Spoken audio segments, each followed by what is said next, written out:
Hello, everyone. Welcome back to What Businesses Need to Know Right Now. I'm Nettie Owens, your guide in this conversation.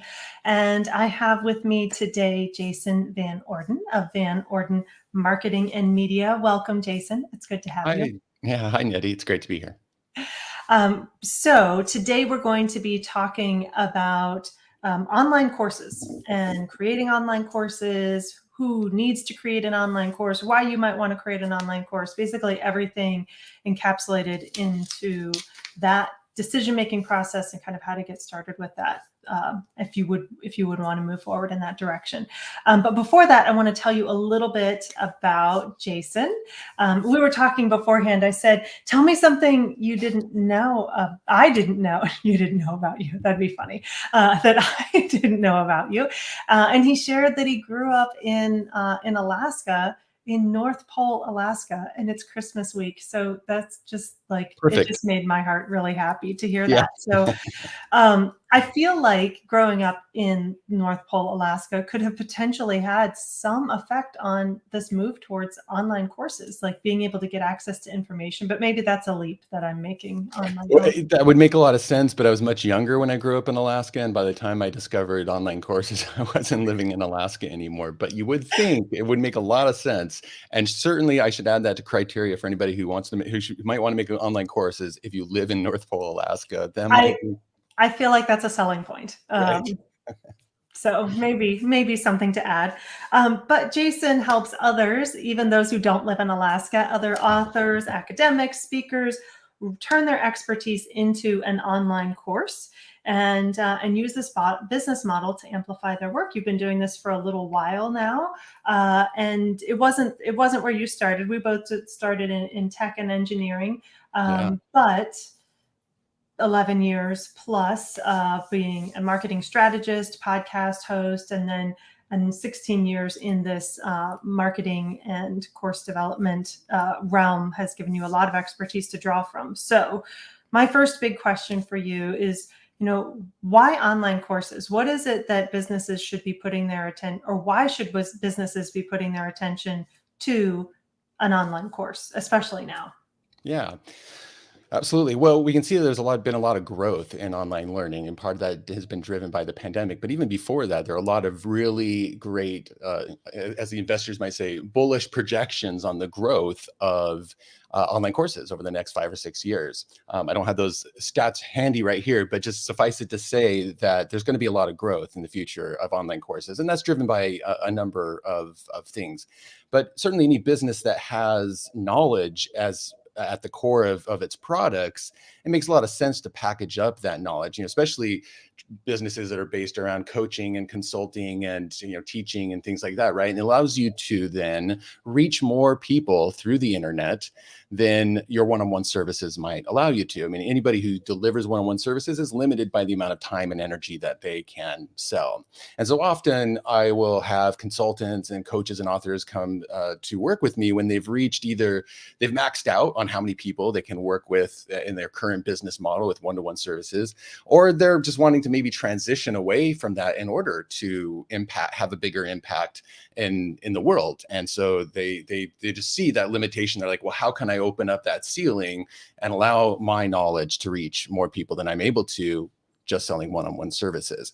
Now, I could argue that even a business that sells software or physical products could even benefit from online courses. I mean, we see with the internet over the last 10, 15 years, content has been such a key driver of marketing and gaining attention and earning the trust of a particular audience and market.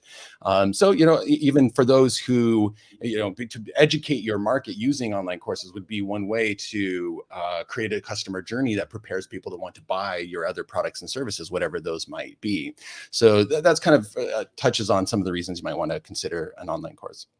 Well, I would think, since you've been in this industry for so long, you're pre-pandemic, right? You didn't just jump into online courses once the pandemic hit, but I would imagine that aside from the content issue or reason to use this as a marketing strategy, which is huge, there's also just an increased presence online and people seeking information, and whether it's your online course, or somebody is going to a university or other, education institution, right? Like, we're receiving information online. The more that you can encapsulate that for your potential customers and clients, or even your customers and clients, to learn about what they're struggling with. I'm assuming, that's really a big reason to put that out, what they're struggling with, how they can affect a change, best practices, things like that. You're educating that consumer along the Yeah. way. It's going to be a good move. Have you seen an uptick in online course development since the pandemic? Yes, absolutely. And some of that was driven by people who had their obviously we were all quarantined, isolated, need other ways to access information and access each other. But then also a lot of people whose business model pre-pandemic no longer was really that viable. If they were Mhm. teaching in-person workshops, for instance, or doing in-person consultation, things like that, right? So I had definitely had people coming to work with me who had lost some of those income streams and were looking for new ways to deliver information out there. And then also Mhm. on the consumer side too, I mean, it's the internet has really trained us to be able to find. I mean, if you think just something like Spotify, right? Like, we're used to, anybody who uses Spotify or Apple Music or something, like, we're very trained to be able to find that specific artist or genre or the latest music that we want to listen to, and down to our particular tastes even, right? I Mhm. go on Spotify and search for any kind of playlist. The example I use is something very esoteric like jazz klezmer, and I'm going to find a playlist for jazz klezmer music. Well, Right. the same thing is also just occurring in all other forms of entertainment, information, and connection as well, is that as consumers, the idea of learning online we've become more used to that. And then also just knowing it's like, oh, I can go find like the exact thing that I feel like would benefit me to learn right now. And not only that, but from the exact kind of person I would like to learn it from, because, I share values with them, or I can Mhm. tell they just have my kind of vibe, or something about their approach really appeals to me. So that evolution, and what I would say is a consumer, we in marketing sometimes we talk about consumer sophistication, just the understanding of the technology and the opportunities and the adoption of those. I got started in podcasting, for instance, in 2005, when it was just like a handful of bloggers and geeks who knew anything about it. Well, now it's like celebrities have podcasts, and big companies are investing in podcast infrastructure, right? And so it's the same thing with online courses, that we just see that infinite choice and possibility brought on by the internet, opening up opportunities both on the side of the creator as well as the side of the consumer or learner as well.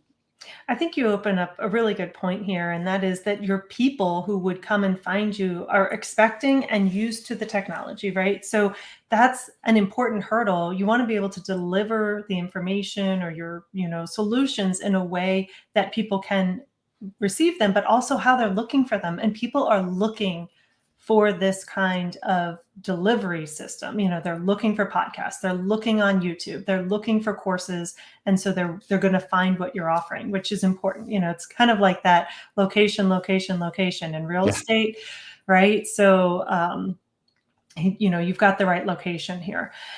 So somebody is deciding, okay, either I have a course that I want to improve upon, or I want to get into having a course. What are some first steps that they should take? Maybe some best practices, things to consider.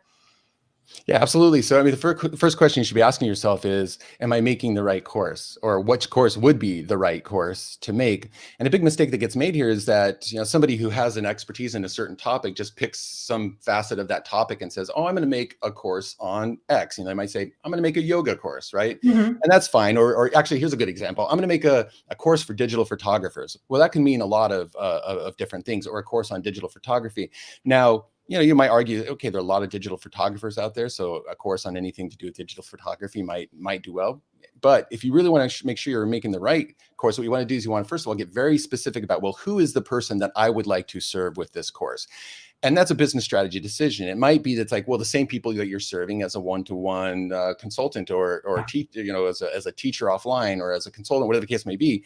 But it also might be, well, here's this other market that I'm not reaching that I'd like to serve, or there's all these people I'm starting to attract that can't afford my one-on-one services, or aren't ready for my one-on-one services. So maybe I make something for them that helps them, that they can afford, or that helps them get ready for my higher priced offering. So it's making that decision within your business model, within some slice of your marketplace. Who is it that I want to reach with this course? Mm-hmm. And then understanding the second thing you need to know that to have the right course to make is, okay, who's that person and what are the outcomes that they really are looking for right now, and that they're Mm-hmm. actively aware of, that they're ready to invest time and money and energy in. So let's go back to the digital photography example.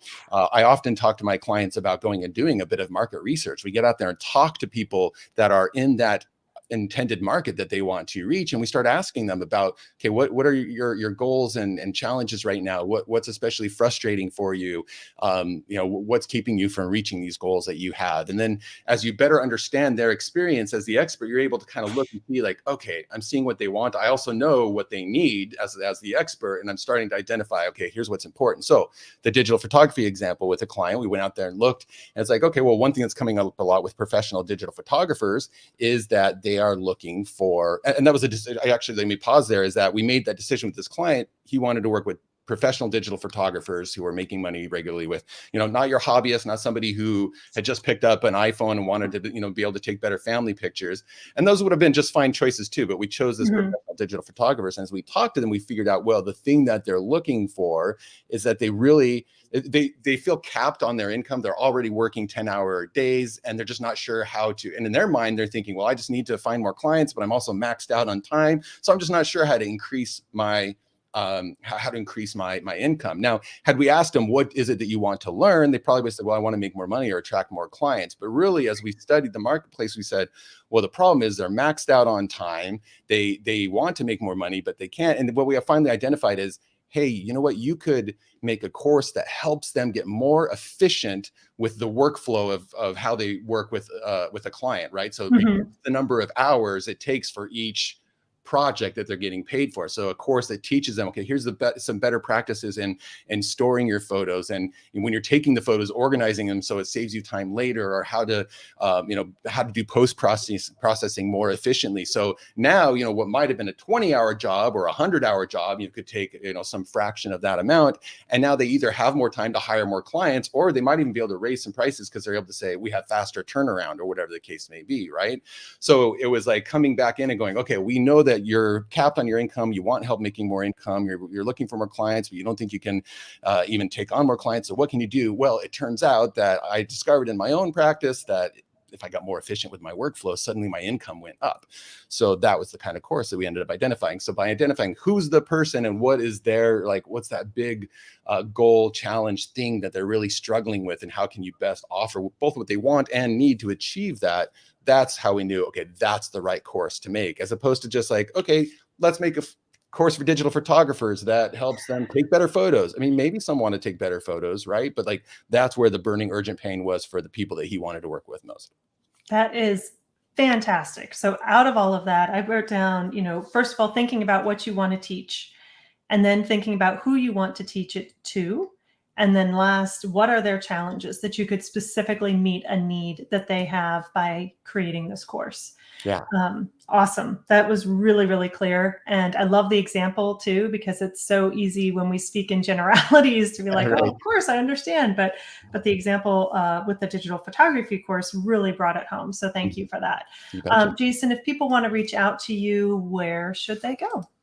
Yeah, absolutely. So if you go to jasonvanorden.com, that's a great place to find me. I'm on LinkedIn a lot. Please feel free to reach out and connect with me there as well. Mhm. And if anybody's interested in exploring this more, I've got a case study. And that case study, it specifically goes through how I helped a client, again, at the beginning of the pandemic, who lost a bunch of income and needed to replace that income. We got a new digital course to the marketplace in less than 3 weeks, with none of the tech headaches, without having to record a bunch of videos and audios, without having to set up a whole course site, which a lot of people feel like they have to do. Right. And then we were able to make, a nice 10K payday for her in that time, using kind of what we already started talking about, doing a bit of research, figuring out the thing. And so the case study goes more in depth of what's that process if you wanted to be able to test something in the marketplace very, very quickly. So you can get that by going to leanlaunchmethod.download. That's my approach to launching courses very quickly.